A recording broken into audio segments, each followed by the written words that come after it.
புஷ்பா உயிரோடு இருக்க வாய்ப்பில்லை என்றும் அவர் ஜப்பான், மலேசியா அல்லது சீனாவில் இருக்கலாம் என்றும் கருத்துகள் நிலவுகின்றன. புஷ்பாவை கொன்று புதைத்துவிட்டு காவல்துறை நாடகமாடுகிறதா?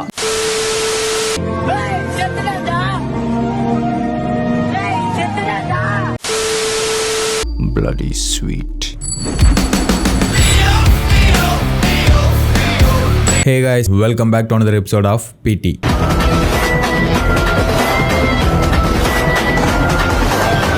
சரவணா தேவர் பார்த்தா நீனும் சாவலையா? நாம இப்போ லியோ சீரிஸோட 9th பார்ட்ல இருக்கிறோம். பட் இந்த ஒரு பார்ட்டுக்கு மட்டும் நான் ஆல்மோஸ்ட் 15 days எடுத்துக்கிட்டேன். அது ஏன் அப்படின்னு கேட்டீங்கன்னா, guys உங்களுக்கே தெரியும், நான் இதுக்கு முன்னாடியே ஒரு சில பார்ட்ஸ் எல்லாம் டிலே பண்ணியிருக்கேன். ஆனா அதுக்கு நான் ரீசன்ஸும் கொடுத்தது இல்ல. பிகாஸ் ரீசன் பர்சனலா இருக்கனால அது சொன்னா சில்லியா இருக்கும் உங்களுக்கு. ஸோ நான் அதை ஜஸ்டிஸ் பண்ணவும் விரும்பல. ஆனா அதை பத்தி பேசி இப்போ நம்ம டைம் வேஸ்ட் பண்ண வேண்டாம். நம்ம டைரக்டா வீடியோக்குள்ள போயிடலாம். So welcome to part 9. நம்ம இப்போ எதுல இருந்து கதையை கண்டினியூ பண்ணணும் அப்படின்னா, லாஸ்டா நம்ம பார்ட் 7ல ஃபிளாஷ்பேக்ல அந்த இருதயராஜ் வந்து ஃபிளாஷ்பேக்கை சொல்லி முடிச்சுட்டு கிளம்புறாரு. அதோட நம்ம கதையை ஸ்டாப் பண்ணோம். ஒரு நாள் கதை கேட்டதுக்கு அரண்டு போய் நிற்கிறேன். முழு கதை கேட்டா செத்துரு அம்பால இருக்கு. அந்த சீன் வரைக்கும் நம்ம இப்போ பார்த்துருக்கோம். பார்ட் 8ல வந்துட்டு ஃபுல் அண்ட் ஃபுல்லா நம்ம கதை எதுவுமே பார்க்கல. நான் சொன்ன லியோவோட ஃபிளாஷ்பேக்கை வந்துட்டு ஜஸ்டிஸ் பண்றதுக்கான படத்துல இருக்கக்கூடிய சின்ன சின்ன அசட்ஸ் ஆதாரம் என்ன அப்படிங்கறத நம்ம 8 பார்ட்ல பார்த்திருந்தோம். ஸோ இப்போ நம்ம 7ல அங்க விட்டதுல இருந்து நம்ம இப்போ கண்டினியூ பண்ணலாம்.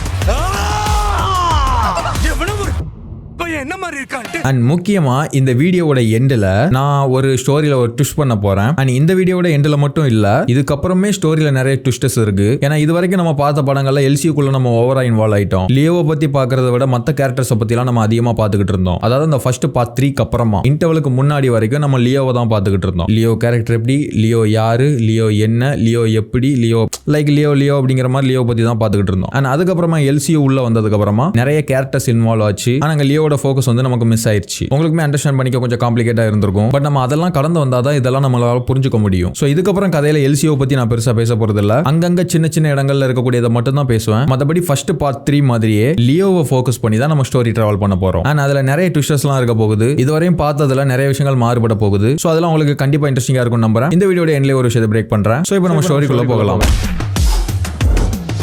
ஜோஷியும் சத்யாவும் பார்த்திபனை விசாரிக்கிறதுக்காக ஒரு இடத்துக்கு போயிருக்காங்க. ஜோஷி லியோவை பத்தி லியோ சம்பந்தப்பட்ட ஒருத்தர் கிட்ட, அதாவது இருதயராஜ் கிட்ட அவரை விசாரிக்கிறதுக்காக போனாரு.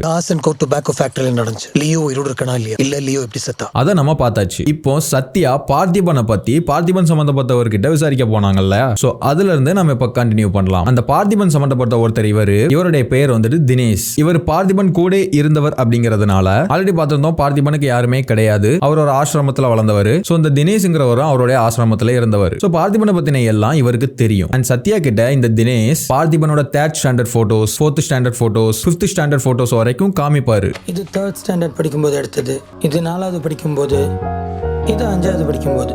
இவ்வளவு தூரம் போட்டோஸ் ஆதாரங்கள் காட்டியும் சத்யா மூஞ்சில பெரிய அளவுக்கு அதை பார்த்து நம்புற மாதிரியான ரியாக்ஷன்ஸ் இருக்காது. பிகாஸ் சின்ன வயசு போட்டோ அது ஒண்ணு. அண்ட் போட்டோஸ்லாம் ஃபேக்கா ஈஸியா ரெடி பண்ணிடலாம். அதுவும் அவங்க மைண்ட்ல ஒண்ணு இருக்கும்ல. சோ அதனால இந்த போட்டோ ஆதாரங்கள் வந்துட்டு அவங்களுக்கு பெருசா சாட்டிஸ்ஃபைங்கா இல்ல. ஆனா அதை புரிஞ்சுக்கிட்ட தினேஷ் அவங்கள நம்ப வைக்கிறதுக்காக பார்த்திபன் காலேஜ் படிக்கிறதுக்காக வெளியூர் போனப்போ எனக்கு எழுதின லெட்டர் இது அப்படின்னு ஒரு லெட்டர் காமிக்கிறாரு. இது காலேஜ் படிக்கும்போது அவன் எனக்கு எழுதின லெட்டர். அந்த லெட்டர்ல என்ன எழுதிருக்கு அப்படின்னா, முதல் முறையா நம்ம எல்லையை விட்டு தாண்டி இவ்வளவு தூரம் வந்திருக்கேன். இந்த ஊர்ல தெரிஞ்ச முகங்கள் யாருமே இல்ல. இத்தனை வருஷமா தினமும் அதே ஆட்கள் கூட பழகி அவங்களோடவே வளர்ந்து இப்படி திடீர்னு இவ்வளவு பெரிய மாற்றம். இது புதுசாவும் இருக்கு, பயமாவும் இருக்கு. அங்க எல்லாரும் எப்படி இருக்காங்க? நம்ம முரளி என்ன சமையல் வாசம் இல்லாம மூக்கும் வயிறும் ஏங்குது. பசங்களை எல்லாம் பார்த்து இருக்க சொல்லு. வேலை ஏதாச்சும் தேடலாம்னு இருக்கேன். கை செலவுக்கு யாரையும் நம்பாம படிப்பு முடிகிற வரைக்கும் என் தேவைகளை யாருக்கும் சுமையா இல்லாம நானே பாத்துக்கிட்டா நல்லா இருக்கும். அதுக்கப்புறம் உள்ள வேட்ஸ் எல்லாம் கொஞ்சம் ஹைட் ஆயிருக்கு. அது என்ன இருக்கும்னா, உன் கூட பேசினா கொஞ்சம் மனசுல இருக்க கவலையும் பயமும் குறைஞ்ச மாதிரி இருக்கும். சோ நீயும் உன்னோட உடம்ப பாத்துக்கோ, பதில் லெட்டர் போடு. அண்ட் லைக் அந்த மாதிரி பேசி முடிச்சிருப்பாரா இருக்கும். சோ இப்போ இந்த லெட்டர்ல இருந்தே தெரியுது, இந்த தினேஷ்ங்கிறவரு பார்த்திபன் அப்படிங்கிற ஒருத்தவனோட ஒரு க்ளோஸான ஒருத்தர். இவர்கிட்ட ஒரு விஷயத்த ஷேர் பண்ணிட்டோம் அப்படின்னா அவர் மனசுல இருக்கிற பாரமே அவருக்கு குறைஞ்ச மாதிரி ஆயிரும். அந்த மாதிரி ஒரு பாண்டிங் இருக்கக்கூடிய ஒருத்தவங்க இவங்க 2 பேர். சோ அதனால தான் சத்யா இந்த தினேஷ்ங்கிறவர்கிட்ட வந்துட்டு பார்த்திபனை கன்ஃபார்ம் பண்ண வந்திருக்காங்க. அண்ட் அவர்கிட்டயுமே பார்த்திபனுக்கான இவ்வளோ ஆதாரங்கள் இருக்குது. அண்ட் அந்த போட்டோஸ் எல்லாம் பார்த்துட்டு சத்யா நம்பாம இருந்தாங்கல்ல, அதை புரிஞ்சுக்கிட்ட தினேஷ் இந்த லெட்டரை கொடுத்தாருல. இந்த லெட்டரை பார்த்ததும் சத்யா வந்துட்டு நம்பிடுவாங்க. இந்த லெட்டரை பார்த்ததுக்கு அப்புறமா தான் அப்பாடா அப்படிங்கிற மாதிரி இவன் பார்த்திபன் தான் அப்படின்னு கன்ஃபார்ம் ஆவாங்க. அது ஏன் அப்படின்னா, ஒண்ணு வந்துட்டு அந்த லெட்டர்ல வந்துட்டு யதார்த்தமான வார்த்தைகள் இருக்குது. இவரோட சமையலை மிஸ் பண்றேன், பசங்களை எல்லாம் பார்த்துக்கோ, மனசுக்கு ஆறுதலா இருக்கு, பயமா இருக்கு, இப்படிங்கிற மாதிரியான யதார்த்தமான வார்த்தைகள் இருக்கு. அண்ட் செகண்ட் ஒன் வந்துட்டு அது வந்துட்டு ஒரு பழைய பேப்பர், பல வருஷத்துக்கு முன்னாடி அவர் காலேஜ் படிக்கும் போது எழுதின ஒரு லெட்டர் அப்படிங்கிற ஒரு அப்பியரன்ஸ் அந்த லெட்டர்ல இருக்குது. அண்ட் தேர்ட் ஒன்னு தான் இம்பார்ட்டன்ட் ஒன். இந்த ரெண்டு விஷயத்தை கூட ஃபேக் பண்ணலாம், நினைச்சா ஃபேக் பண்ணலாம் ஈஸியா. பட் தேர்ட் ஒன்னு வந்துட்டு ஹேண்ட் ரைட்டிங். பார்த்திபனோட ஹேண்ட் ரைட்டிங் வந்துட்டு அந்த லெட்டர்ல இருக்குது. ஹேண்ட் ரைட்டிங்குமே ஃபேக் பண்ணலாம். பட் ஆனா இத்தனை வருஷமா பார்த்திபனோட ஹேண்ட் ரைட்டிங் எப்படி இருக்கும் அப்படின்னு சத்யாக்கு தெரியும். சோ இப்போ நம்ம பார்த்திபனுக்கு தெரியாம ஒரு இடத்துக்கு அவரை விசாரிக்க வந்திருக்கோம். அங்க எக்ஸாக்டான பார்த்திபனோட ஹேண்ட் ரைட்டிங் இருக்குது. சோ பாஸ்ட்ல என்ன இருக்குதோ அதுதான் பிரசன்ட்லயும் இருக்குது. சோ இப்போ இங்க இந்த லெட்டர் எழுதுனா சொல்ற அந்த பார்த்திபனும் நம்ம கூட இருக்கிற பார்த்திபனும் ஒண்ணுதான். சோ பார்த்திபன் தான் அப்படிங்கிற மாதிரி இந்த போட்டோஸ், லெட்டர்ஸ் இதெல்லாம் வச்சு ஒரு முடிவுக்கு வராங்க. அப்பாடா இவன் பார்த்திபன் தான் அப்படிங்கிற மாதிரி. அதுக்கப்புறமா அந்த தினேஷ்ங்கிறவர்கிட்ட சத்யா ஒரு விஷயத்த சொல்ல வருவாங்க. நான் உங்ககிட்ட ஒன்னு கேட்கலாமா? உங்களை அண்ணனா நினைச்சு கேட்கிறேன். சோ இப்படி அவங்க சொல்ல வரும்போது அதை ஸ்டாப் பண்ணிட்டு தினேஷ் அவங்க சொல்ல வர்றதையே சொல்லுவாரு. நீங்க என்ன சொல்ல வரீங்கன்றது எனக்கு புரியுது. நான் அவன்கிட்ட எதுவும் சொல்ல மாட்டேன். நீங்க அவனுக்கு தெரியாம பாத்துக்கோங்க. தெரிஞ்சதுன்னா உடஞ்சிடுவோம். இப்பங்க தினேஷ் சொல்ற இந்த வார்த்தைகள் எப்படின்னா, இதுவரை சந்தேகப்பட்டது பட்டதாவே இருக்கட்டும், இப்பதான் கிளியர் ஆயிருச்சுல்ல, இதுவரைக்கும் நடந்ததை நான் அவனுக்கு தெரியாம பாத்துக்கிறேன். பட் இனிமே என்னதான் சந்தேகப்படக்கூடிய சூழ்நிலை வந்தாலும் நீங்க சந்தேகப்பட்டுறாதீங்க. இந்த விஷயம் அவனுக்கு தெரிஞ்சாலே உடஞ்சிருவான். பட் இதுக்கு மேலே அது நடந்துச்சுன்னா அது ஒரு பெரிய இம்பாக்ட் ஆகும் அப்படிங்கிற மாதிரி அந்த ரிலேஷன்ஷிப் வச்சு ஒரு பயம் உறுத்துறாரு அவர். இனிமே நம்ம சந்தேகப்படணும் அப்படிங்கிற அந்த எண்ணமே சத்யாவுக்கு இனிமே வரக்கூடாது. இந்த மாதிரி திரும்ப வந்து நிக்க கூடாது, இந்த மாதிரி திரும்ப வேற யாருக்கிட்டையும் போய் நிக்க கூடாது அப்படிங்கிறதுக்காக அப்படி உங்க அழுத்தமான ஒரு வார்த்தைகளை சொல்றாரு. நான் அவன்கிட்ட எதுவும் சொல்ல மாட்டேன். நீங்க அவனுக்கு தெரியாம பாத்துக்கோங்க. தெரிஞ்சதுன்னா உடஞ்சிடுவோம். ஆனா அதை கேட்டு சத்யா வந்துட்டு ஓகேப்பா, இனிமே அவ்வளவுதான்ப்பா, என் புருஷன் வந்துட்டு பார்த்திபன் தான்ப்பா, இனிமே நம்ம சந்தேகப்படக்கூடாது அப்படிங்கிற ஒரு ரியாக்ஷனோட முடிக்கிறாங்க அந்த சீனை. இந்த சீன் முடிஞ்சிருச்சு. பட் ஆனா நான் பார்த்திபன் யாருங்கிறத வந்துட்டு சொல்லணும் இல்லையா? அதாவது இந்த சீன்ல இந்த தினேஷ்ங்கிறவர் இப்படி ஒரு விஷயத்த சொல்றாரு. பட் இந்த விஷயத்த சொல்லும் போது அவர் கண்ணை பாத்தீங்கன்னா அவர் கண் கலங்கி இருக்கும். அவருடைய கண் வந்து வருத்தத்துல இருக்கும். நமக்கு நெருக்கமான ஒருத்தவங்க இல்லாம போய் அந்த ஒரு நெருக்கமான ஒருத்தவங்க ஏதாவது ஒரு தருணத்துல நமக்கு ஞாபகப்படுத்துற மாதிரி ஏதாவது ஒண்ணு நடந்து நமக்கு ஞாபகம் வரும்போது, அவங்களுடைய ஞாபகம் நமக்கு வரும்போது, அந்த ஒரு சிச்சுவேஷன்ல நம்ம வேற ஒரு பெர்ஃபார்மன்ஸும் பண்ணணும், வேற ஒருத்தவங்களுக்காக வேற ஒரு பெர்ஃபார்மன்ஸும் பண்ணணும். நமக்கு நெருக்கமான அந்த ஒருத்தவங்கள ஞாபகமும் படுத்திக்கிடணும் நம்ம. சோ அப்போ ஒரு ரெண்டு எமோஷன் நம்ம ஃபேஸ்ல வரும் பாருங்க. அந்த எமோஷன் தான் இப்ப தினேஷோட ஃபேஸ்ல இருக்குது. அதாவது புரியுற மாதிரி சொல்லணும்னா, அழகிய தமிழ் மகன் படம் பார்த்திருப்பீங்க எல்லாரும். அந்த படத்துல குருங்கிற ஒரு பையனும் அபிங்கிற ஒரு பொண்ணும் லவ்வர்ஸா இருப்பாங்க. ரெண்டு பேருமே ஒருத்தர லவ் பண்ணிக்கிட்டு இருப்பாங்க. அண்ட் ஒரு டைம்ல அவங்களுக்குள்ள ஏற்பட்ட மிஸ் அண்டர்ஸ்டாண்டிங்கால வர பிடிக்கல, அதனால தான் போய் சொன்னேன். எரிச்சல கலப்பாம போன்னு சொல்றேன். ரெண்டு பேரும் அவங்களுக்குள்ள ஒரு டிஸ்டன்ஸ் மெயின்டைன் பண்ணி பிரேக் எடுத்துப்பாங்க. அதாவது அந்த குருங்கிறவர் தான் எடுத்துப்பாரு. இப்போதைக்கு உன்னை விட்டு விலகி இருக்கிறதா அதுக்கு ஒரே வழி. ஆனா அந்த டைம்ல அபிங்கிறவங்க குருவை ரொம்ப மிஸ் பண்ண ஆரம்பிச்சிருவாங்க. அண்ட் அந்த டைம்ல அச்சல் குருவே மாதிரியே இருக்கிற இன்னொருத்தரு பிரசாத் அப்படிங்கிற ஒருத்தர் உள்ள வருவாரு. சார் எங்க சார் போனோம்? சிட்டிலேயே பெரிய ஹோட்டல் எதுவோ அங்க போ. இருடி கச்சேரிய வந்து வச்சுக்கிறேன். இதோட வர்த்தன ஒரு 3.25 கோடி இருக்குமா? அவரை பார்த்ததும் அபிங்கிறவங்க குருன்னு நினைச்சு, குரு, நாளா உன்னை பார்க்காம பேசாம நான் எவ்வளவு துடிச்சு போயிட்டேன் தெரியுமா? ஆனா இந்த பிரசாத்ங்கிறவரு ஒரு நெகட்டிவான ஒரு ஆளு. சோ இந்த ரிலேஷன்ஷிப் அவரோடது கிடையாது. பட் ஆனா இதுல அவருக்கு லாபம் இருக்குது. அழகான பொண்ணு அளவில்லாத சொத்தும் அனுபவிக்கிறவன் கையில இருந்தா தான் அழகு. நான் இருந்து அனுபவிக்கலான்னு முடிவு பண்ணிட்டேன். சோ அதனால இப்படி ஒரு விஷயத்தை இக்னோர் பண்ணாம அவர் அதை அக்செப்ட் பண்ணிக்கிறாரு. அந்த குருவோடைய அடையாளத்தை அவர் எடுத்துக்கிறாரு. சோ அதுக்கப்புறமா ஒரு குருவா லைஃப் வாழ ஆரம்பிப்பாரு. அபி, நான் குரு பேசுறேன். நான் குரு தாண்டா பேசுறேன். ஆல்மோஸ்ட் சேம் அதே தான் இங்கேயும். பட் இதுல என்ன ஒரு மாற்றம்னா, அந்த மாற்றத்துக்கான அந்த ஸ்டோரியை வந்துட்டு நான் ஃபுல் கான்ஃபிடென்ட்டா நான் வந்துட்டு சொல்ல முடியாது. நான் லைட்டா தான் சொல்லுவேன். ஏன்னா அது என்ன நமக்கு தெரியாது இல்லையா? சோ சொன்னா அதை அடிச்சு விடுற மாதிரி இருக்கும். என்னன்னா, பார்த்திபன் அப்படிங்கிறவங்கள சத்யாவுக்கு ஒன் சைடடா பிடிக்கும். ஒரே இடத்துல இருக்கிறவங்களா அடிக்கடி பாக்குறவங்களா தெரியாது. பட் பார்த்திபன் நல்ல மனுஷன் இல்லையா? அவர் அங்கங்க சில நல்ல விஷயங்கள் பண்ற மாதிரியோ, சத்யாவை இம்ப்ரெஸ் பண்ற மாதிரியோ சில விஷயங்கள் அவர் யதார்த்தமா பண்ணிருக்கலாம். அது ஒன் சைடடா சத்யாவுக்கு அவங்கள பார்த்து பிடிச்சிருக்கலாம். இந்த மாதிரி அங்கங்க வேற வேற இடங்கள்ல பார்த்திருக்கலாம், பிடிச்சிருக்கலாம். ஆனா அத மாதிரி ஒரு டைம் மூணாறுல ட்ரெக்கிங் போயிருக்கும் போது லியோ அங்க வந்திருந்த போது ரொம்ப நாளைக்கு அப்புறமா நமக்கு பிடிச்ச பார்த்திபன் தானே இவன் அப்படின்னு சத்யா நினைச்சு அதே மாதிரி லியோவை போய் பார்த்திபன் நினைச்சு அப்ரோச் பண்ணி இந்த அழகிய தமிழ் மகன் படத்துல அந்த பிரசாத் கேரக்டர் இந்த ஒரு நிலைமையில அந்த ஒரு விஷயத்தை அக்செப்ட் பண்ணிருக்கான ரீசன் வந்துட்டு அழகான பொண்ணு அளவில்லாத சொத்து. சோ இந்த ஒரு ரெண்டு விஷயத்தினாலதான் அவர் அந்த ஒரு ரிலேஷன்ஷிப்பை அக்செப்ட் பண்ணிப்பாரு. பட் இங்க லியோ வந்துட்டு நம்ம ஏற்கனவே பிளாஷ்பேக்ல பார்த்த மாதிரி தான் அவருக்குமே சத்யாவை பார்க்கும்போது பிடிச்சிருந்தது. சோ அந்த ஒரு விஷயத்துக்கும் நம்மள பிடிச்சிருக்கு, பட் நம்மள பிடிக்கல, நம்ம அடையாளத்துல இருக்கிற வேற ஒருத்தனை பிடிச்சிருக்கு. சோ இப்போ லியோவுக்கு சத்யா அப்படிங்கிற ஒருத்தவங்களால அந்த ஒரு லவ் பிளஷர் அது அவருக்கு பிடிச்சிருக்கு. சோ அவர் அதை எடுத்துக்கிட்டாரு. சோ இந்த அழகிய தமிழ் மகன் படத்துல பிரசாதோட அந்த ஒரு வேஷம் ஒரு இடத்துல பிரேக் ஆகும். அது ஏன் அப்படின்னா அவங்களோட மெமரிஸ், குருவும் அபியும் ஆல்ரெடி ரொம்ப வருஷமா ஒன்னா லவ் பண்ணிட்டு இருந்திருக்காங்க. சோ அவங்களுக்குள்ள சில பல மெமரிஸ் கிரியேட் ஆயிருக்கும். சோ அந்த ஒரு மெமரிஸை பிரசாத் தப்பா புரிஞ்சுக்கிட்டதால அவருடைய வேஷம் கலைஞ்சிரும், அவர் மாட்டிப்பாரு. அன்னைக்கு மாதிரியே இன்னைக்கும் அன்னைக்கு என்ன நடந்தது? நமக்குள்ள தப்பு நடந்துருச்சுல்ல. குரு இல்ல, சத்தியமா என் குரு இல்ல. அண்ட் குருங்கிற அந்த இன்னொரு உருவத்துல இருக்க ஒருத்தரும் உயிரோட இருந்து திரும்ப திரும்ப வந்து ப்ரூஃப் பண்றதுனாலையும் அவர் மாட்டிப்பாரு. அபி அவனை நம்பாத, அவன் பாம்பேக்காரன், உருவம் ஒரே மாதிரி இருக்கிறத வச்சு உன்னை ஏமாத்திட்டு இருக்கான். மற்றபடி சேம் பிரசாத் மாதிரி தான் லியோவும் அந்த ஹேண்ட் ரைட்டிங்லாம் மாற்றி மேட்ச் பண்ணி வச்சுக்கிறது நம்ம ஆல்ரெடி பார்த்துருந்தோம். அந்த நான் படத்தில் பார்த்துருந்தோம், சேம் அதே தான். பட் இந்த சில விஷயங்கள்னால பிரசாத் மாறினார் இல்லையா, பட் லியோ வந்துட்டு அந்த தப்பையெல்லாம் பண்ணல. அண்ட் இங்கேயுமே அந்த மாதிரி சிச்சுவேஷன் இல்ல. பார்த்திபனுக்கும் சத்யா யாருன்னு தெரியாது, சத்யாவுக்கு தான் பார்த்திபனை பிடிச்சிருந்தது. சோ அப்ப அங்க மெமரிஸ் எல்லாம் கிரியேட் ஆக வாய்ப்பே கிடையாது. லியோ என்ன கொடுக்குறாரோ அதுல இருந்து தான் அவங்களோட ரிலேஷன்ஷிப்போட மெமரி ஸ்டார்ட் ஆகுது. சோ அந்த மாதிரி பிரச்சனைகள் இங்க கிடையாது. இருக்கிற ஒரே பிரச்சனை அதே உருவத்தில் இருக்கிற அந்த உண்மையான பார்த்திபன். சோ அப்படின்னா அதை லியோ மிச்ச வைப்பாரா, அவருக்கு வேண்டிய வாழ்க்கைக்கான தடையா இருக்கிறத அவர் மிச்ச வைப்பாரா? அதாவது பார்த்திபன் அப்படிங்கிற ஒருத்தவனை கொலை பண்ணிட்டு அவனோட இடத்தை இவர் எடுத்துக்கிட்டாரு. சோ லியோவாவும் செத்துட்டாரு, அண்ட் சேம் டைம் பார்த்திபன் ஒருத்தவரை கொன்னும் அவருடைய உருவத்துல இவரும் பார்த்திபனா பிறந்துட்டாரு. சோ இதுதான் நடந்திருக்கு.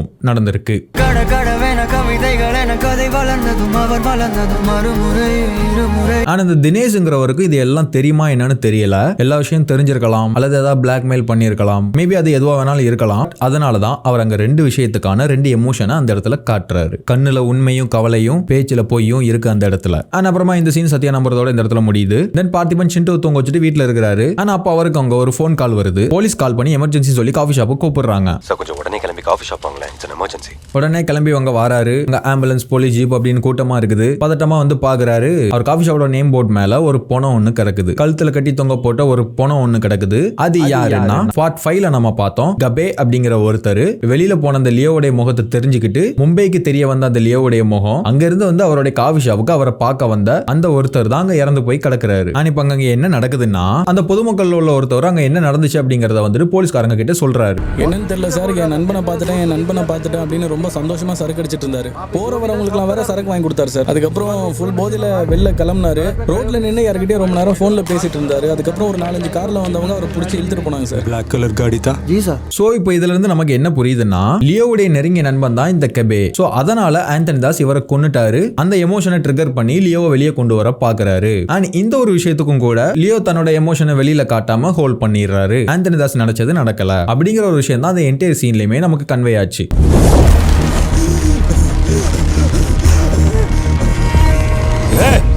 பட் ஆனா ஆக்சுவலி அந்த சீன் அப்படி ஒரு விஷயத்தை கன்வே பண்ணல. அந்த சீன் நமக்கு என்ன கன்வே பண்ணுது அப்படின்னா, முதல்ல ஆந்தனி தாஸ் எதுக்காக இந்த கெபேயை கொல்லணும், லியோவை ட்ரிகர் பண்றதுக்காகவா? கண்டிப்பா அதுக்கு இருக்காது. பிகாஸ் லியோவை பத்தி ஆந்தனி தாஸுக்கு நல்லா தெரியும். அந்த காஃபி ஷாப்ல சின்ன சின்ன மூவ்ஸே நோட் பண்ணாரு பாத்தீங்களா? சோ லியோ யாரு, எப்படிப்பட்டவன், அவனோட கேரக்டர் என்ன அப்படிங்கிறது எல்லாம் அவருக்கு தெளிவா தெரியும். அவன் கண்ணை நான் பார்த்தேன், அவன் கண்ணு எனக்கு தெரியும், அவன் தான் அது. சோ ஃபிளாஷ்பேக்ல சொன்ன ஒரு டயலாக் தான். ஃபிளாஷ்பேக்ல சில விஷயங்கள்லாம் உண்மைன்னு பார்த்திருந்தோம் இல்லையா? ஆனா அதுல இருந்து இந்த டயலாக் எடுத்துடலாம். பட் இது கெபே கிட்ட சொல்ற மாதிரி இருக்கும். ஆனா அது கிடையாது. அந்த சீனை மறந்துருங்க. அந்த டயலாக மட்டும் ஒரு கேரக்டர்ல இருந்து எடுத்துக்கோங்க. எனக்கு இந்த சரக்கு தவிர நண்பன் மயிறு எதுவுமே முக்கியம் கிடையாது. சோ அந்த நண்பன் அப்படிங்கிற ஒரு எமோஷனை எல்லாம் அவர் காட்ட மாட்டாரு. அதெல்லாம் அவருக்கு மாதிரி அப்படிங்கறது அவருக்கு தெரியும் ஆந்தனி தாஸ்க்கு. சோ அப்ப இதை பண்ணிருக்க வேண்டிய அவசியமே இல்ல. அண்ட் கெபேமே காஃபி ஷாப்ல இருந்து இவன் லியோ தான் அப்படிங்கறத கன்ஃபார்ம் பண்ணிட்டு தான் போவாரு. சோ இப்போ ஆந்தனி தாஸ்மே கன்ஃபார்ம் பண்ணிடுவாரு. பட் அதை அவன் வாயில இருந்து வர வைக்கிறதுக்காக ட்ரை பண்ணிக்கிட்டு இருப்பாரு. சோ இவன் லியோ தான் அப்படிங்கிற உண்மை தெரிஞ்ச இன்னொருத்தனும் அங்க இருக்கான் அப்படிங்கும்போது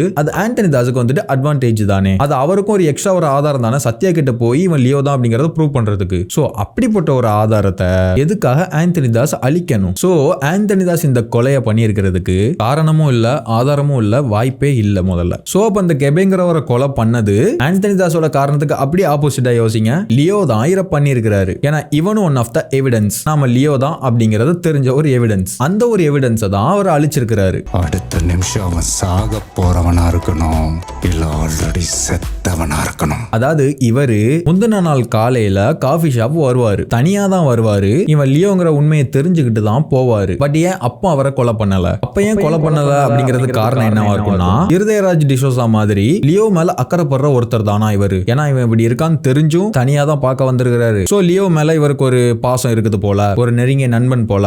உன்னை பார்த்துட்டல, அது போதுண்டா அப்படிங்கிற ஒரு ஃபீலிங்ஸ் இருந்ததால லியோ கொல்லாம விட்டுட்டாரோ. அப்போ அதுக்கப்புறமா மறுநாள் அந்த ஸ்ட்ரேஞ்சர் சொன்ன மாதிரி நல்ல தண்ணியை போட்டுட்டு ஃபுல் போதைத இருதயராஜ் சொன்ன மாதிரியே பார்ட் 7ல பாத்திருந்தோம். எல்லா பொய்யையும் தெளிவா சொல்லி லியோவை காப்பாத்தி விடுவாரு. கடைசியில சரக்கடிச்ச போதையில ஒரு விஷயத்த உளறிட்டு போவாருங்கிற மாதிரி பாத்திருந்தோம் நம்ம. தேவையில்லாம ஒரு அப்பா இவளுக்கு கூட விளையாடுது. ஸோ இப்போ சேம் அதே மாதிரியே இவரும் ஃபுல் போதையில அந்த விஷயத்த ரோட்ல நின்று எல்லாத்தையும் உளர்றாரு. ஃபோன் அடிச்சு யாருக்கிட்டயோ உளர்றாரு. அதுக்கப்புறம் ஃபுல் போதையில வெளில கிளம்பினாரு. ரோட்ல நின்று யாருக்கிட்டே ரொம்ப நேரம் போன்ல பேசிட்டு இருந்தாரு. ஸோ அதனால லியோ அதுக்கப்புறமா கோவப்பட்டு இவரை கொண்டு இருப்பாரு. இப்படிதான் இருந்திருக்கும், இப்படி இருந்திருக்கலாம். பட் இப்படி இருக்க வாய்ப்பு இல்லை எனக்கு தெரிஞ்சு. லியோ சும்மாலாம் ஃபீலிங்ஸ் பார்க்க மாட்டாரு. ஆல்ரெடி பார்த்திருந்தோம் தங்கச்சி மேல, சத்யா மேல. மற்றபடி இந்த நண்பன் அதெல்லாம் பார்க்க மாட்டாரு. ஸோ அதே தான், அது ஃபிக்ஸ்டு தான், அதை சேஞ்ச் பண்ண வேண்டிய அவசியம் இல்லை. அன்னைக்கு காலையிலே ஏன் அவரை கொலை பண்ணல அப்படின்னா, அன்னைக்கு காலையில அவர் காஃபி ஷாப் வந்தது போது அப்பயோ இல்லாட்டி அன்னைக்கு நாள் நைட்டோ அவரை ஏன் கொலை பண்ணல அப்படின்னா, ஏன்னா அந்த நாள்ல இருந்து தான் சத்யா வந்துட்டு பார்த்திபனை சந்தேகப்பட ஆரம்பிப்பாங்க. வேண்டாம், அவ ஏற்கனவே பயந்துருக்கா. மறுநாள் காலையில இருந்து எவிடன்ஸ் எல்லாம் கலெக்ட் பண்ண ஆரம்பிப்பாங்க. சர்டிபிகேட்ஸ் போட்டோ எல்லாம் உனக்கு அனுப்பிட்டேன். அது ஃபோர்ஸ்டா என்னன்னு மட்டும் எனக்கு தெரியணும். ஓகே. அன்னைக்கு நைட்டே ஜோசியும் சத்யாவும் வேற ஊருக்கு போய் விசாரிக்கிறதுக்காக போவாங்க. வந்துட்டு இருக்கேன். You make all the arrangements please. நான் இன்னைக்கு நைட்ல வந்துடுறேன். ஏன் இந்நேரத்துக்கு கஷ்டப்பட்டுக்கிட்டு சொல்லியிருந்தா நானே ஏதாவது கொரியர்ல அனுப்பிச்சிருப்பேன்ல. சோ இப்ப லியோ சத்யா முந்தின நாள் சந்தேகப்பட ஆரம்பிச்சதால அதுக்கிடையில வெளியில போய் அவர் கொலை பண்ணார் அப்படின்னா, சப்போஸ் இந்த டைம்ல கொலை நடந்திருக்கு அப்படின்னு தெரிய வந்துச்சுன்னா அதே டைம்ல அவர் வெளியில போயிருக்காரு அப்படிங்கறதை மேட்ச் பண்ணி ஏற்கனவே சந்தேகம் இருக்கு, அப்ப கன்ஃபார்ம் பண்ணிடுவாங்க. அப்படிங்கறதுனால அவர் வெளியில போக மாட்டார். மறுநாள் காலையிலயுமே அவர் வெளியில போக மாட்டார். அண்ட் அந்த நாள் நைட்டு சத்யாவும் ஜோஷியும் ஊரை விட்டு வெளியில போயிருவாங்க. அண்ட் லியோக்கு தெரியும் அவங்க எதுக்கு போறாங்க அப்படின்னு. சோ அந்த டைம்ல தான் அவரு அவனை கொலை பண்ணிருக்காரு. அப்படின்னா இந்த டைம்லயுமே கரெக்டா எக்ஸாக்டா அந்த டைத்துல அவர் வெளியில போயிருக்காரு, அப்ப கொலை நடந்திருக்கு, அதை வச்சுமே மேட்ச் பண்ணுவாங்கல்ல அப்படின்னு கேட்டீங்கன்னா, அதாவது அவர் வீட்டுல சும்மா பொறுமையா தான் உட்காந்துருப்பாரு. அப்பதான் சத்யா கால் பண்ணி இந்த மாதிரி போய் சொல்ல தெரியாம ஒரு கான்வர்சேஷன் நடக்கும் பார்த்திருந்தோம் நம்ம. அப்ப சொல்லுவாங்க சித்தார்த் இந்த மாதிரி வெளியில போயிட்டான், அவனை போய் பார்த்திங்கிற மாதிரி சொல்லுவாங்க. வீட்டுக்கு வந்துட்டானா? எங்க இருக்கான்? பாவம், ரொம்ப திட்டேன். கொஞ்சம் பார்த்தி. சோ இப்ப வெளியில போறதுக்கு லியோவுக்கு ஒரு காரணம் கிடைச்சிருச்சு. அந்த கேப்பை யூஸ் பண்ணி தான் கெபையை கொண்டிருப்பாரு. ஃபர்ஸ்ட் போய் கெபையை கொன்னுட்டு அதுக்கப்புறமா சித்தார்த்தை கூட்டிட்டு வீட்டுக்கு வந்து உட்காந்துருப்பாரு. அப்ப அந்த போன் கால் வரும், எமர்ஜென்சி காஃபி ஷாப் வாங்க அப்படின்னு சொல்லிட்டு. அதுக்கப்புறமா காஃபி ஷாப் வருவாரு. அங்க கெபையோட டெட் பாடி கிடக்கும். சரக்கு அடிச்சிட்டு இருந்தான் சார். என்னன்னு தெரியல சார், என் நண்பனை பார்த்துட்டேன். என் நண்பனை சோ இப்ப இந்த டெட் பாடிய அவரோட காஃபி ஷாப் மேலே அவர் ஏன் போட்டிருக்காரு அப்படின்னு கேட்டீங்கன்னா, இது வந்துட்டு இன்னொரு பிரச்சனையை கிளியர் பண்றதுக்காக. இப்ப கெபே தனியா வந்திருக்காரு, அவரை நம்ம ஈஸியா கொலை பண்ணிட்டோம். பட் தன்னோட அப்பா வந்துட்டு ஒரு கூட்டத்தோட வந்திருக்கான். கொல்லணும்னா அவனுங்க எல்லாரையுமே கொல்லணும். அது வந்துட்டு கொஞ்சம் ரிஸ்க், எல்லாருக்குமே தெரிஞ்சிடும். ஃபர்ஸ்ட் அவன் அந்த ஊரை விட்டு கிளப்பணும், இல்லாட்டி அவன் மேல ஏதாவது பழிய போட்டு அவனை ஜெயில தள்ளணும். இப்படிங்கிற மாதிரி ஆண்டனி தாஸுக்கு ஒரு ஸ்ட்ரகிள் கொடுக்கணும் அப்படிங்கிறதுக்காக அவர் கொலை பண்ணிட்டு அவருடைய காஃபி ஷாப் மேலே அந்த டெட் பாடியை கொண்டு வந்து போடுறாரு. தானே கொலை பண்ணிட்டு தன்னோட கடை மேல அந்த டெட் பாடியை போட்டு தனக்கு தானே எவனும் ஒரு பிரச்சனையை கொடுத்துக்க மாட்டான் அப்படிங்கிற ஒரு விஷயத்தை எல்லாரும் யோசிப்பாங்க. சோ பார்த்திபன் மேல சந்தேகமும் வராது. பார்த்திபனை மாட்டி விடுறதுக்காக வேற ஒருத்தவங்க பண்ணிருக்காங்க அப்படிங்கிற மாதிரி தான் அது ஆகும். சோ அந்த ஒரு விஷயத்தை பொதுமக்கள்ல இருந்து ஒருத்தன் ஒரு விஷயத்த சொன்னதா பார்த்திருந்தோமா, அவனுமே அந்த இடத்துல போய் சொல்றான். சோ இதெல்லாம் லியோவுடைய ஒரு பிளான். சத்யாவும் ஜோஷியும் ஊர்ல இல்லாம போன அந்த நைட்டு தனக்கு இருக்கக்கூடிய பிரச்சனைகளை எந்த பிரச்சனையும் வராம கேஷுவலா கிளியர் பண்றாரு. அதுக்கான பிளான் தான், அதுக்கான எக்ஸிகியூஷன் தான் இது எல்லாமே. பிடிச்சி இழுத்துட்டு போனாங்க சார். பிளாக் கலர் காடி தான். ஜி சார், அவர் வீட்டை விட்டு வெளியில போன சமயத்துல இதெல்லாம் நடந்திருக்கு. பட் ஆனா அவர் வீட்டை விட்டு வெளியே போனது சித்தார்த்த கூப்பிடுறதுக்காக. சோ அவர் மேல சந்தேகம் வராது சத்யாக்கு. கபையை கொலை பண்ணிட்டாரு, அந்த எவிடன்ஸையும் கிளியர் பண்ணிட்டாரு. அந்த பணத்தை எடுத்துட்டு வந்து தன்னோட காஃபி ஷாப் மேலே போட்டு இப்படி பப்ளிக்கை விட்டு ஒரு விஷயத்த சொல்ல வச்சு என்ன பழி வாங்குறதுக்காக இந்த ஆந்தனி தாஸ் தான் பண்ணிருக்கான் அப்படிங்கிற பழிய ஆந்தனி தாஸ் மேல போட்டு ஒரே நைட்டு கூட கிடையாது, அவருக்கு வெளியில போக டைம் கிடைச்ச அந்த ஒரு சின்ன கேப்ல அவருடைய பிரச்சனை எல்லாத்தையுமே சால்வ் பண்ணிட்டாரு. ஆனா அந்த போன் கால் வந்தோடனே அந்த இடத்துக்கு வந்து யதார்த்தமா பாக்குற மாதிரி நடிப்பாரு. என்னடா நமக்கு இப்படி பிரச்சனை வருதா, நமக்கு இப்படி பிரச்சனை கொடுக்குறானுங்களா இவனுங்க எல்லாம் சேர்ந்து, ஆந்தனி தாஸ் இவங்க எல்லாம் சேர்ந்து அப்படிங்கிற மாதிரி அங்க ஒரு ரியாக்ஷன் கொடுக்காரு. பிகாஸ் அந்த போலீஸ்காரன் வந்துட்டு அப்போ பார்த்திபனை தான் பாத்துக்கிட்டே இருப்பான். சோ அதுக்காக அங்க ஒரு பெர்ஃபார்மன்ஸ் பண்றாரு. ஆனா அதுக்கப்புறமா பிளாக் கலர் கார் தானான்னு கேட்டு ஆந்தனி தாஸ் பக்கம் திருப்புறாரு. ஆனா அதுக்கப்புறமா அந்த போலீஸ்காரன் வந்துட்டு உன்னை பார்க்க வந்திருக்கான், உன் ஃப்ரெண்டுன்னு சொல்லியிருக்கான், உங்க 2 பேருக்குள்ள என்ன சம்பந்தம் அப்படிங்கிற மாதிரி கேட்கும் போது உன் ஃப்ரெண்டுன்னு சொல்லி கடைக்கு வந்திருக்கான், உன் கூட உட்காந்து பேசியிருக்கான், உனக்கு என்ன சம்பந்தம் சொல்லு. இவன் என் ஃப்ரெண்டா இருந்தா, எனக்கு நெருக்கமா இருந்தா, அவன் இறந்து போயிருக்கான், என் கண்ணு கலங்குள்ள, என் கண்ணுல ஏதாவது ஒரு டிஃபரன்ஸ் தெரியுதா, ஒரு நெருக்கமானவங்களோட இழப்ப பார்த்த டிஃபரன்ஸ் ஏதாவது தெரியுதா அப்படிங்கிற மாதிரி அதை காட்டி அங்க கன்ஃபார்ம் பண்றாரு. என் கண்ணை பாருங்க கலங்கி இருக்கு, இது எனக்கான ஒரு ட்ராப், எனக்கு எதுக்கு சம்பந்தம் இல்ல அப்படிங்கிற மாதிரி அங்க ஒரு விஷயத்தை கிளியர் பண்ணிட்டு இவன் யாருன்னு எனக்கு தெரியாது சார், என் கடை வாசல்ல வந்து இவன் செத்ததுக்கு நான் எப்படி சார் காரணமா முடியும், எல்லாரையும் நம்ப வச்சுட்டு ஒண்ணுமே தெரியாத மாதிரி பயந்தர மாதிரி அங்க இருந்து கிளம்புறாரு. சின்ன பொண்ணு வீட்டுல தனியா விட்டு வந்திருக்கிறேன், எனக்கு பயமா இருக்கு, நான் போனோம். சல். Thank you sir. ஆனா அதுக்கப்புறமா வீட்டுக்கு போய் கேஷுவலா ட்ரெஸ் சேஞ்ச் பண்றாரு. இருக்கிற ப்ராப்ளம்ஸ் எல்லாம் ரெடியூஸ் பண்ண மாதிரி ஒரு ரிலாக்ஸான ரியாக்ஷன் அங்க. ஆனா அப்புறமா டப்புன்னு திரும்புறாரு. ஆனா அங்க வேற இன்னொரு விஷயமும் பேலன்ஸ் இருக்குது. அந்த ஒரு ப்ராப்ளமே அவர் கிளியர் பண்ணி ஆகணும். ஆனா அது என்னங்கறத நம்ம அப்புறமா பார்க்கலாம். அண்ட் தென் அப்படி கட் பண்ணி அடுத்த சீன் ஜோஷியோட வீட்ல, அதாவது விசாரிக்க போனாங்கல்ல ஜோஷி, சத்யா, பிரியா அவங்கலாம் ரிட்டர்ன் வந்துட்டாங்க. இப்போ ஜோஷியோட வீட்ல ஜோஷியும் பிரியாவும் இருக்கிறாங்க. அங்க கேஷுவலா தம் அடிச்சுக்கிட்டு இருக்க ஜோஷி கிட்ட பிரியா சில வார்த்தைகள் சொல்றாங்க. எனக்கு பார்த்திபனை பார்த்தா பாவப்படுறதா இல்ல சந்தேகப்படுறதானே தெரியல. அண்ட் இதுக்கு ஜோஷி ஒரு ரீப்ளை பண்ணுவாரு. அந்த ரீப்ளை என்னங்கறத பாக்குறதுக்கு முன்னாடி எண்டிங்ல ஒரு ட்விஸ்ட் ஒன்னு வச்சிருக்கேன்னு சொன்னல, அது என்னன்னு பாத்துக்கலாமா? ஜோஷி பார்த்திபனை சந்தேகப்பட்டு விசாரிக்கிறதுக்காக போகல. ஜோஷி பார்த்திபனை இவ்வளவு நாள் சந்தேகப்பட, அதாவது ஜோஷி பார்த்திபன் என்ன பண்றாரோ, அதாவது லியோ என்ன பண்றாரோ அதை தான் ஜோஷியும் பண்ணிக்கிட்டு இருக்காரு. ஐ மீன் ஜோஷியுமே நடிக்கிறாரு. ஏன்னா இவன் லியோ தான், பார்த்திபன் தான் லியோ அப்படிங்கிற ஒரு விஷயம் ஜோஷிக்குமே தெரியும். அது எப்படின்னு கேட்டீங்கன்னா இந்த ஒரு சீன்ல அந்த ஷாட்டை பாருங்க. Kumar sir what the fuck is happening sir यहाँ कुछ भी ठीक नहीं सारे सर, இங்க எதுவுமே சரியில்லை சார். சோ இந்த ஹைனா சீன்ல ஜோஷி ஹைனாவை கட்டுப்படுத்துறதுக்கு யாராலையும் முடியல. அந்த ஹைனாவை கட்டுப்படுத்துறதுக்காக பார்த்திபனை கூப்பிடுவாரு. அது நம்ம எல்லாருக்குமே தெரியும். அந்த பார்த்திபனுடைய நம்பரை அவர் என்னன்னு சேவ் பண்ணிருக்காருன்னு பாருங்களேன்.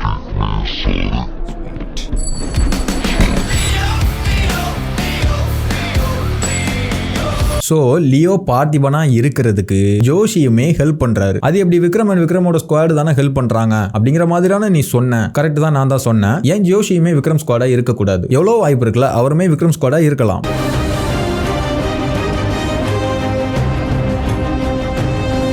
அப்ப ஜோஷி வந்துட்டு பார்த்திபனை நீ லியோ தான் அப்படிங்கிற மாதிரி சந்தேகப்பட்டு ஒரு சில இடங்கள்ல எல்லாம் சந்தேகப்பட்டு விசாரிப்பாரு. அதெல்லாம் என்னன்னு கேட்டீங்கன்னா நீங்க நல்லா கவனிச்சீங்கன்னா தெரியும். ஜோஷி வந்துட்டு பார்த்திபனா, அதாவது லியோவை தனியா சந்தேகப்படுற மாதிரி, தனியா அவரை விசாரிக்கிற மாதிரி அப்படிங்கிற மாதிரி எந்த ஒரு சீனுமே இருக்காது. அவர் சத்யாக்கு முன்னாடி தான் லியோவை சந்தேகப்படுவாரு. அது ஏன் பண்றாருன்னா அவரும் கூட சேர்ந்து அவங்கள மாதிரி சந்தேகப்பட்டு திரும்ப அவருக்கு கடமைக்காக ஏதாவது ஒண்ணு விசாரிச்சு திரும்ப அவரே இவன் பார்த்திபன் தான் லியோ இல்லங்கிறத திரும்ப அவரே ஒத்துக்கிட்டா இன்னொரு போல்டான ஒரு அட்வான்டேஜ் தானே அது. சத்யான் மத்தவங்க எல்லாம் இவன் பார்த்திபன் தான் அப்படிங்கிற ஒரு நம்புறதுக்கு. சோ அதுக்காக தான் இவ்வளவு டிராமா ஜோஷி கிட்ட இருந்து. சோ அப்படிப்பட்ட ஒரு ஆன்சரை தான் இங்க பிரியா கிட்ட அவர் சொல்றாரு. எனக்கு பார்த்திபனை பார்த்தா பாவப்படுறதா இல்ல சந்தேகப்படுறதானே தெரியல. பிரியா திரும்பவும் நம்பவா வேணாமான்னு தெரியல அப்படிங்கிற மாதிரி சொல்லும் போது இப்படி ஒரு ஆன்சரை அங்க பண்றாரு. மனுஷனா பிறந்த ஒவ்வொருத்தனுக்கும் பொய்சல் நடிக்கிறது ஒரு அளவு இருக்கு. அது ஒரு பிரேக்கிங் பாயிண்ட் வரைக்கும் தான். அந்த பிரேக்கிங் பாயிண்ட் தொட்டதுக்கு அப்புறம் யாராலையும் அதுக்கு மேல நடிக்க முடியாது. ஏன்னா அந்த அளவுக்கு மன வலிமை யாருக்குமே கிடையாது. எனக்கு தெரிஞ்சு பார்த்திபன் நடிக்கல, அவன் பார்த்திபன் தான். அவன் பார்த்திபன் தான் அவர் அங்க கன்ஃபார்ம் பண்ணதுக்கு அப்புறமா பிரியாவுடைய ரியாக்ஷனை பாருங்க. அவங்க நம்பிட்டாங்க அப்படிங்கிற ஒரு ரியாக்ஷன். அவன் பார்த்திபன் தான்.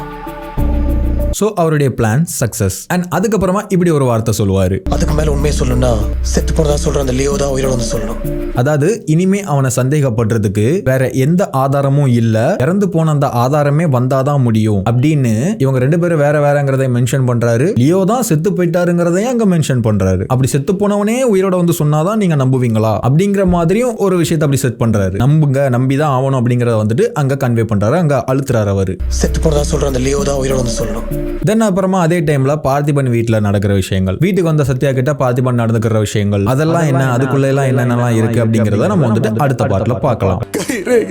கண்ணு கருமணி வரைக்கும் எல்லாத்தையும் சந்தேகப்பட்டு இருக்கேன். என்ன மாதிரி இருக்கான். அண்ட் வீடியோ முடிக்கிறதுக்கு முன்னாடி இன்னொரு ட்விஸ்ட் என்ன அப்படிங்கறதையும் பார்த்துடலாம். ஜோஷி வந்துட்டு லியோ கிட்ட இருந்து போன் வரும்போது அங்க லியோ அப்படிங்கிற அவருடைய பேர் வந்துட்டு அங்க சேவ் ஆயிருக்கும். சோ அப்போ அங்க அவர் அந்த மொபைல பக்கத்துல குமார்னு ஒருத்தர் நின்னுகிட்டு இருப்பாரு. அவர் அதை பாத்துருவாரு அப்படிங்கிற அந்த பயம் கூட இல்லாம மொபைல் அங்க கேஷுவலா வச்சிருப்பாரு. சோ அது எப்படி, இதுக்கு என்ன அர்த்தம், இது ஏன் இப்படி நடக்குது அப்படின்னு கேட்டீங்கன்னா, அந்த குமார் அப்படிங்கிறவரும் விக்ரம் ஸ்குவாடோட ஒரு மெம்பர் தான். அதாவது குமாருக்கும் தெரியும் இவர் லியோ தான் அப்படிங்கிறது. சோ அதனாலதான் ஜோஷியை வந்துட்டு அந்த போனை மறைக்காம அங்க கேஷுவலா வச்சிருந்தாரு.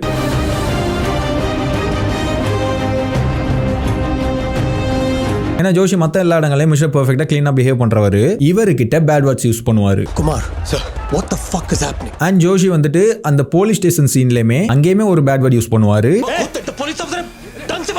ஆனா அதுக்கப்புறமா அதே ஹைனா சீன்ல அந்த போலீஸ்காரங்களாம் இன்சல்ட் பண்ணி விடுவாங்க. அப்பவுமே சில பேட் வேர்ட்ஸ் வாய்க்குள்ள முணங்குவாரு. ஸோ ஜோஷி வந்துட்டு கரெக்டான ஷிட்டான ஆளு, ரொம்ப பொறுமையான ஆளு, கிளீனான ஆளு அப்படிங்கிறது வந்துட்டு கிடையாது அப்படின்னு அவர் நடிச்சு காட்டிக்கிட்டு இருக்காரு. லைக் லியோ மாதிரி. அந்த விக்ரம் ஸ்குவாட்ல உள்ளவங்க எல்லாம் விக்ரம் படத்துல வேற வேற கேரக்டரா நடிச்சுக்கிட்டு இருப்பாங்கல்ல, விக்ரம சுத்தியே வேற வேற கேரக்டரா நடிச்சுக்கிட்டு இருப்பாங்கல்ல, சேம் லைக் அதே மாதிரி தான் இங்கேயும் இந்த ஜோஷியும் குமாரும். அண்ட் குமார் அங்க அதுக்கு ஜோஷிக்கு ஆன்சர் பண்ணுவாரு. ஆனா அப்ப அங்க ஒரு செகண்ட் பக்கத்துல யாரும் இல்ல அப்படின்னு தெரிஞ்சதும் ஒரு செகண்ட் டிரான்ஸ்ஃபார்ம் ஆகி கிளீனா தமிழ்ல பேசுவார். அதாவது இவங்க ரெண்டு பேர் தமிழ் தானே, அதனால தமிழ்ல பேசிக்கிறாங்க அப்படிங்கிற ஒரு விஷயத்த அங்க அவங்க கன்வே பண்ணல. அவங்க ரெண்டு பேரும் அவங்களோட கேரக்டர் நடிச்சுக்கிட்டு இருக்காங்க. ஒரு செகண்ட் பக்கத்துல யாரும் இல்ல அப்படிங்கும் போது அவங்களுடைய ஆக்சுவல் கேரக்டர், ஆக்சுவல் கான்வர்சேஷன் அந்த இடத்துக்கு வருது. சோ ஜோஷி அதனால தான் பேட் வேர்ட்ஸ் யூஸ் பண்ணி பேசினாரு. Kumar sir, what the fuck is happening? Sir, yeah कुछ भी ठीक नहीं सारे சார், இங்க எதுவுமே சரியில்லை சார். அண்ட் இந்த குமாருங்கிறவரு சில இடங்கள்ல நீங்க லியோ கிடையாது பார்த்திபன் தான் பார்த்திபனான்னு அங்கங்க அழுத்துவாரு. லியோவுக்கு வந்துட்டு ஞாபகப்படுத்துவாரு. லியோ ஒரு கட்டத்துக்கு மேல தான் பார்த்திபனா வாழ்ந்துட்டு இருக்கிறத மறந்து பார்த்திபன் கூப்பிட்டாலும் திரும்பாம இருப்பாரா, அப்போ வந்துட்டு அவருக்கு ஞாபகப்படுத்துவாரு. பார்த்திபன், பார்த்திபன் ஐயே சார், பார்த்திபன் தானே?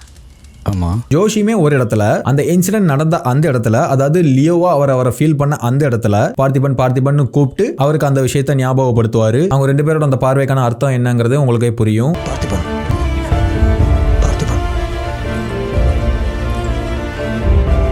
அண்ட் இந்த போலீஸ் ஸ்டேஷன் சீன்ல உன்னுடைய உடம்புல அசால்ட்ஸ்க்கான எந்த ஆதாரமும் இல்ல, எந்த காயமும் இல்ல, நம்ம ப்ரொடெக்ஷன் கேட்க முடியாது அப்படிங்கிற மாதிரி ஜோஷி சொல்லுவாரு. ஏன் பார்த்திபன் அந்த வேணான்னு சொன்னேன் இல்ல, உன் மேல அசால்ட்டுக்கான எந்த ஆதாரமும் கிடையாது, உன் உடம்புல ஒரு சின்ன காயம் கூட இல்ல. ஏன் உடம்புல காயம் இல்லன்னு யாரு சொன்னா அப்படின்னு ஒரு வார்த்தை தான் சொல்லுவாரு.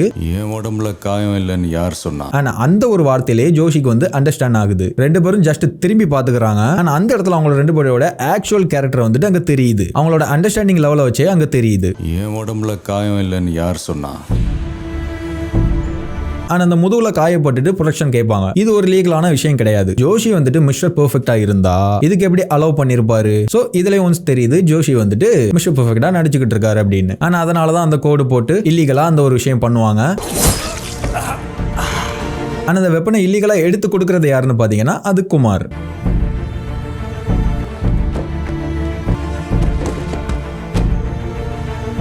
ஆனால் இந்த மார்க்கெட் ஃபைட் சீன்லையுமே பார்த்திபனோட குடும்பத்துக்கு லைஃப் தட்டு இருக்கு அப்படிங்கிற ஒரு விஷயத்த இன்ஃபார்ம் பண்ணாம இருக்காரு இன்ஸ்பெக்டர் அப்படிங்கிற ஒரு விஷயத்த ஜோஷி கிட்ட சொல்றதும் குமார் தான். பார்த்திபனோட ஃபேமிலிக்கு லைஃப் தட்டு இருக்குன்னு அண்டர் கவர்ல இருந்து இன்சோர்ஸ்க்கு 2 வாரத்துக்கு முன்னாடி இன்ஃபர்மேஷன் வந்து அதை இன்ஸ்பெக்டர் வெளியே சொல்லாம மறைச்சிருக்க. சோ அவங்க ஃபேமிலி ப்ரொடெக்ஷன் இல்லாம வெளியே போனான்னு சொல்லி. ஆனா அதுக்கப்புறமா அதை ஜோஷி லியோ கிட்ட சொல்லுவாரு. பார்த்திபா எங்க இருக்கு? உன்னை சுத்தி சந்தேகப்படுற மாதிரியா இருக்காங்களா? டிபார்ட்மெண்ட்டுக்கு ஊருக்குள்ள புதுசா சில பேர் இறங்கியிருக்காங்க இன்ஃபர்மேஷன் வந்திருக்கு. அண்ட் இந்த ஒரு விஷயம் உங்களுக்கு எல்லாம் புரிஞ்சிருக்கும்னு நினைக்கிறேன். அண்ட் இந்த மாதிரி மட்டும் இல்ல, அண்ட் இதுக்கப்புறமும் கதையில நிறைய ட்விஸ்ட் அண்ட் டர்னிங் பாயிண்ட்ஸ் இருக்குது. அதெல்லாம் என்ன அப்படிங்கறத ஒன் பை ஒன்னா பார்க்கலாம். சோ நெக்ஸ்ட் பார்ட்ல மீட் பண்ணலாம். இந்த வீடியோ லேட்டா வந்ததுக்கு ரொம்ப சாரி. உங்க வீட்டு பிள்ளையா நினைச்சு எல்லாரும் என்னை மன்னிச்சிருங்க. அண்ட் ஓகே, அவ்வளவுதான். Take care, bye bye. Bloody sweet.